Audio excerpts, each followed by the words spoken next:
Here, have the other part to the video. Enjoy. The Valiant.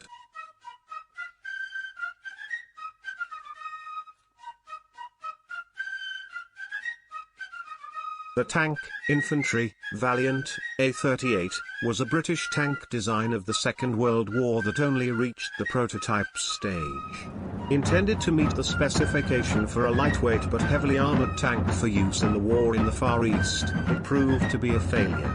The sole example was retained by the School of Tank Technology after the war as a lesson to its students.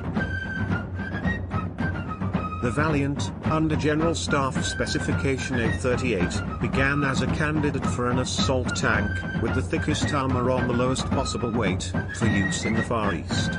It was to be similar in intention to the 40-ton A33 Excelsior, although far lighter. As the Valiant managed the same 114mm frontal armor with only 27 tons, it managed to achieve its primary goal, but only by making unacceptable compromises elsewhere.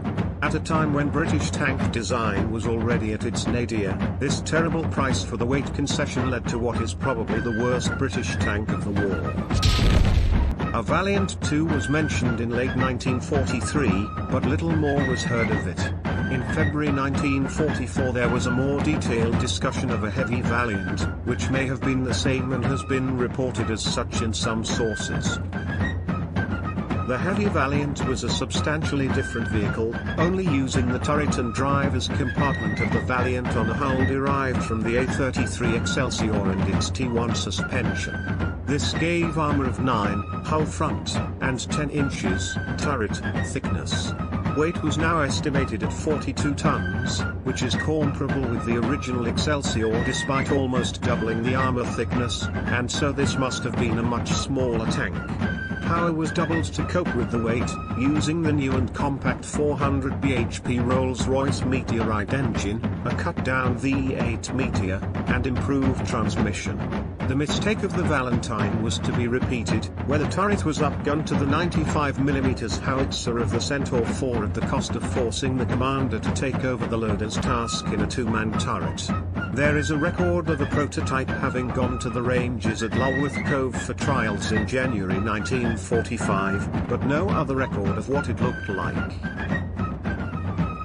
The sole Valiant was retained by the School of Tank Technology, where students were treated to an inspection of it at the end of their course and invited to find fault. David Fletcher wrote of this, "One hopes they started early in the morning." The Valiant can now be seen at the Tank Museum.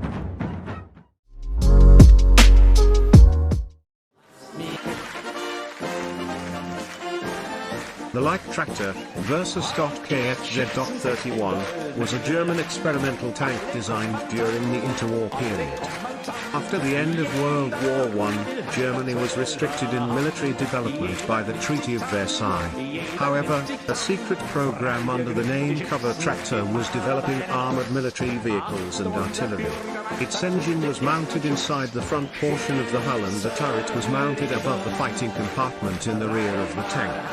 Both Rheinmetall and Krupp produced prototypes, and in 1928, Rheinmetall was awarded the order of 289 tanks.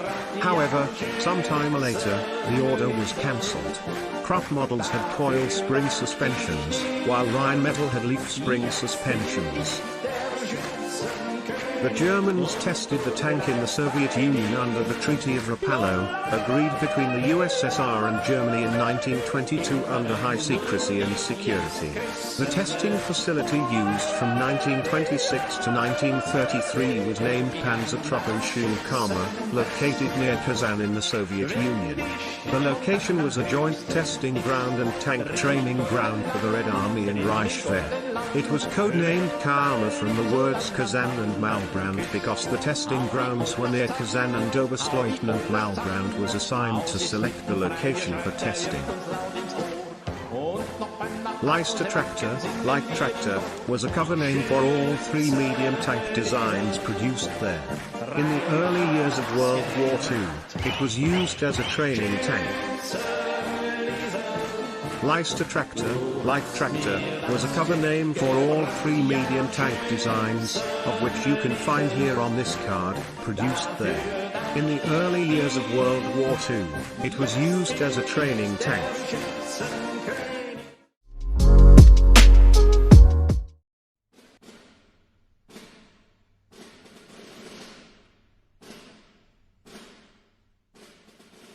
The Tog II was a prototype British tank design produced in the early part of the Second World War in case the battlefields of northern France devolved into a clusterfuck of mud, trenches, and craters as had happened during the First World War. When this did not happen, the tank was deemed unnecessary and the project terminated. In the development of the Tog Ii design, only a single prototype was built before the project was dropped. The second design to come out of the Special Vehicle Development Committee, nicknamed the Old Gang as it was made up of people who had worked on the original British tanks of the First World War, the Tog II was similar to the Tog I and kept many of its features.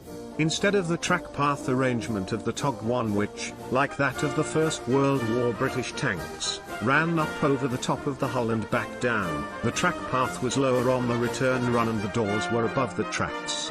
Ordered in 1940, built by Fosters of Lincoln, the prototype ran for the first time in March 1941.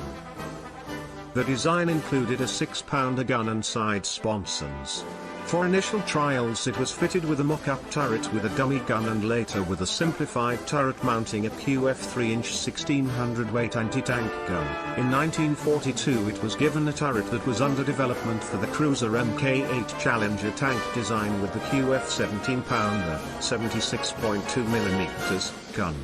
The turret in modified form was used on the Challenger. The planned sponsons were never fitted. Although equipped with the same electromechanical drive as originally fitted to the Tog I, the Tog II used twin generators and no problems were reported.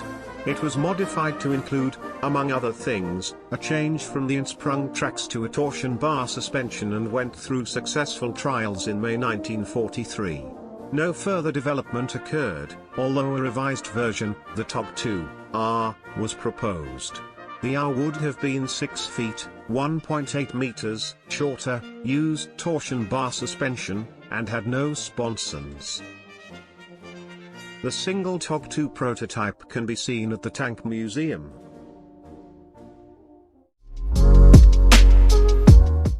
Warning: this video contains scenes of extreme freedom, democracy, and liberty. It may not be suitable for viewing by inferior countries. Viewer discretion is advised.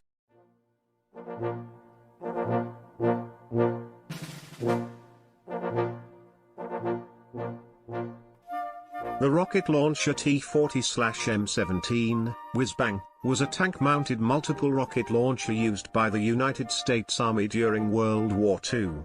The launcher was placed atop the medium tank M4 and fired a barrage of 180mm T-37 or T-21 chemical rockets from 20 launch tubes. It was developed and used in the late stages of World War II. It saw limited combat in 1944-45. An experimental short variant of the T-40 was also developed. The rocket launcher on the T-40/M17 Whizbang could hold 27.2-inch rockets in a box-like frame, which could be elevated hydraulically with the controls for the 75mm gun. The whole mount could be jettisoned if needed. If jettisoned, the 75mm gun could be used as normal.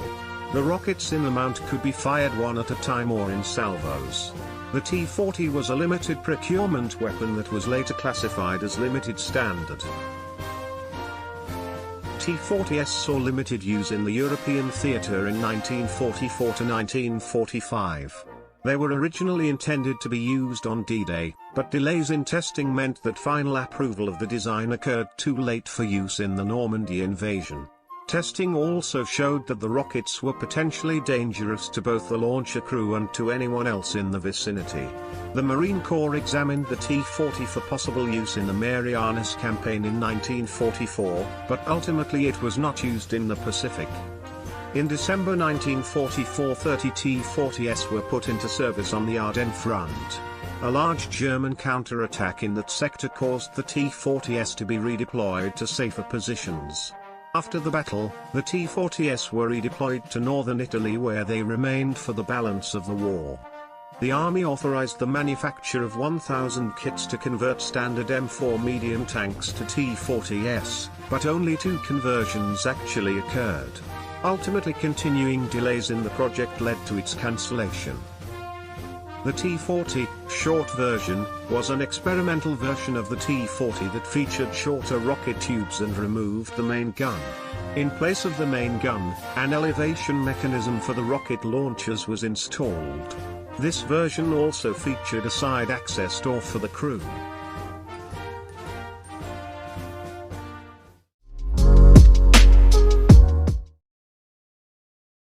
FCM-36 FCM-36